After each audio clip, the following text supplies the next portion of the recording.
नमस्कार, आप देख रहे हैं 4PM न्यूज नेटवर्क में हूं आपके साथ आयुष मिश्रा। आज तक की एंकर अंजना ओम कश्यप इन दिनों लगातार विवादों में बनी हुई है।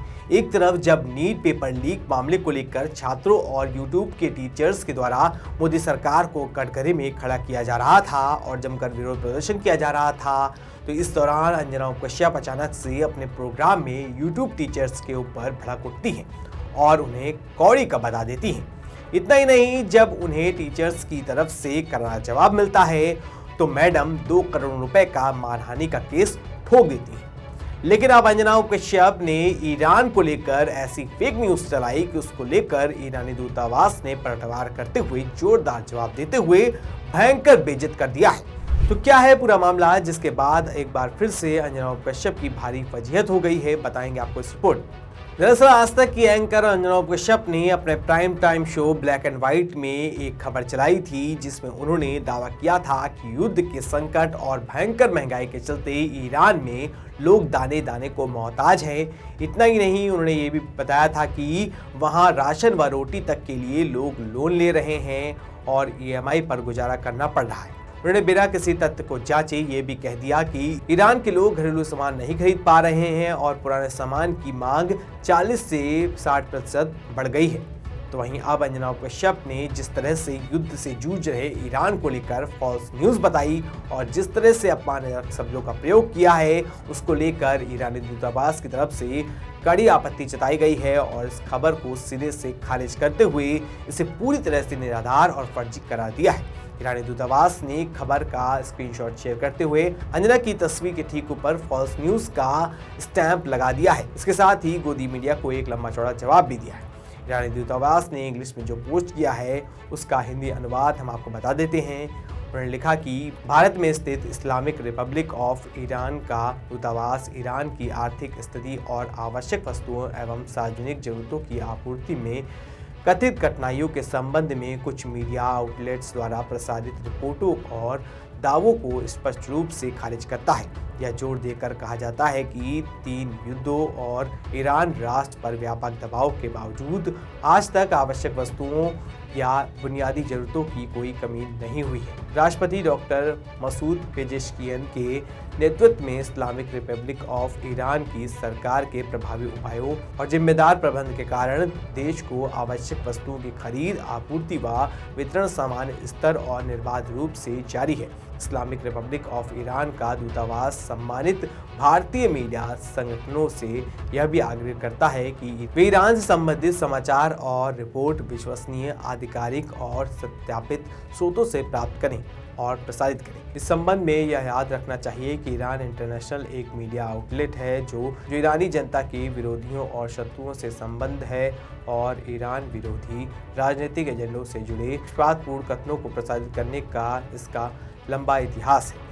इसलिए इसे ईरान की वास्तविकता को सटीक रूप से प्रतिबंधित करने वाले एक विश्वसनीय स्रोत के रूप में नहीं माना जा सकता है। तो अंजना ओम कश्यप ने जिस तरह से ईरान इंटरनेशनल के हवाले से खबर बताई थी, उसको लेकर ईरानी दूतावास से साफ कर दिया है कि ईरान इंटरनेशनल एक एजेंडा चलाता है और ईरान को बदनाम करने का काम करता है।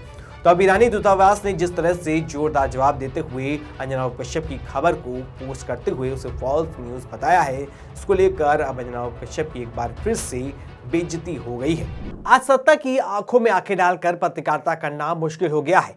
हम पर मुकदमों से लेकर चैनल को बंद करने का दबाव बनाया जा रहा है। मुश्किल दौर है, लेकिन हम हार नहीं मानेंगे। इसलिए 4PM को ज्यादा से ज्यादा ज्वाइन करें और स्वतंत्र पत्रकारिता को जिंदा रखने के लिए जितना हो सके हमारा आर्थिक सहयोग करें। उम्मीद है कि आपके सपोर्ट से हम ये जंग जीत जाएंगे। अब इस मामले को लेकर सोशल मीडिया पर लोगों की तीखी प्रतिक्रिया सामने आ रही हैं। सबसे पहले हम आपको अपने मैथ सर की प्रतिक्रिया दिखाते हैं, जिन पर अंजना ओम कश्यप ने 2 करोड़ के मानहानि का मुकदमा भी किया है। अपने मैथ्स लिखते हैं कि जब हमने पेपर लीक, भर्ती घोटालों, शिक्षा व्यवस्था और युवाओं के मुद्दे उठाए थे, तब हमें ही कटघरे में खड़ा किया गया। हम पर आरोप लगे, मजाक उड़ाया गया, चरित्र पर सवाल उठाए गए। हालत यह है कि देश के बाहर से भी मीडिया की खबरों पर सवाल उठ रहे हैं। हमारी लड़ाई किसी चैनल, पत्रकार या व्यक्ति से नहीं थी। हमारी पूरी लड़ाई हमेशा सच्चाई के लिए थी। देश की छवि को नुकसान पहुंचाने के लिए जिम्मेदार मीडिया भी है। राष्ट्रीय हित का विषय है वहीं वरिष्ठ पत्रकार नरेंद्र नाथ मिश्रा ने इस मामले को लेकर एक्स पर लिखा कि ईरान हमारा स्थायी दोस्त रहा है, हमेशा से कई मौकों पर साथ देता रहा है। अमेरिका के साथ युद्ध में भारत ईरान का भी बुरा नहीं चाहेगा, कम से कम उसकी बर्बादी या खराब होते हालात का मजाक तो बिल्कुल नहीं उड़ाएगा, न सार्वजनिक मंचों पर ऐसी किसी कोशिश के साथ नहीं दिखेगा। लेकिन न्यूज़ चैनल वाले इस बात को नहीं मानेंगे। चूंकि ईरान में मुस्लिम आबादी है, इसलिए न्यूज़ चैनलों को लगा कि EMI पर रोटी शो बनाकर अपने दर्शकों को गुदगुदी कराएंगे। भले अपने यहाँ लाख मुद्दे हों, लेकिन अपने दर्शकों को बताएंगे कि मुस्लिम देश की तो हालत देखो। इन्हें गुमान है कि दर्शकों को जो धर्मांधता का चश्मा पहनाया है, उसे यहाँ एकदम हिट होगा। वे हिंदू मुस्लिम एंगल से अलग ना सोच सकते हैं, ना अब ताकत बची है, क्योंकि अमेरिका में भी महंगाई चरम पर है। बात तो वहाँ की भी होनी चाहिए थी। ऐसी बात नहीं है कि टीवी मीडिया को यह बात पता नहीं। वहाँ कई जानकार लोग बैठे हैं। अब जहाँ हैं वहाँ से अब उनकी वापसी नहीं है। लेकिन अब समय सोशल मीडिया का है। ईरान के आधिकारिक हैंडल ने सार्वजनिक तौर पर बेइज्जत कर दी है। अब यहाँ मुश्किल है कि पावर ऑर्गन्स में अगले एपिसोड में इन्हें गाली भी नहीं दे सकते हैं, ना कोर्ट की धमकी दे सकते हैं, ना ताकत का इस्तेमाल कर सकते हैं, ना सोशल मीडिया आर्मी को उन पर हमला करने को छोड़ सकते हैं, ना खान सर की जगह फैसल खान लिखना शुरू कर सकते हैं। ये हर दिन अपने पतन की कहानी लिखते रहे हैं। कहते हैं ना, लोकप्रियता और ताकत का मौसम बहुत खतरनाक होता है, इसमें समझदारी के फूल मुरझा जाते हैं। वहीं मशहूर एजुकेटर विजेंद्र चौहान लिखते हैं कि लीजिए, अब तो विदेशियों को भी मालूम है कि झूठी खबरों का चेहरा कैसा है। हम लगभग सब चीज़ों का अमूर्त विचारों का भी मूर्तिकरण करने वाला समाज है। इस आधार पर सोचकर बताइए कि कल को फेक न्यूज़ या गलत पत्रकारिता की मूर्ति बनाई जाने लगे तो उसका चेहरा किससे मिलता जुलता होगा।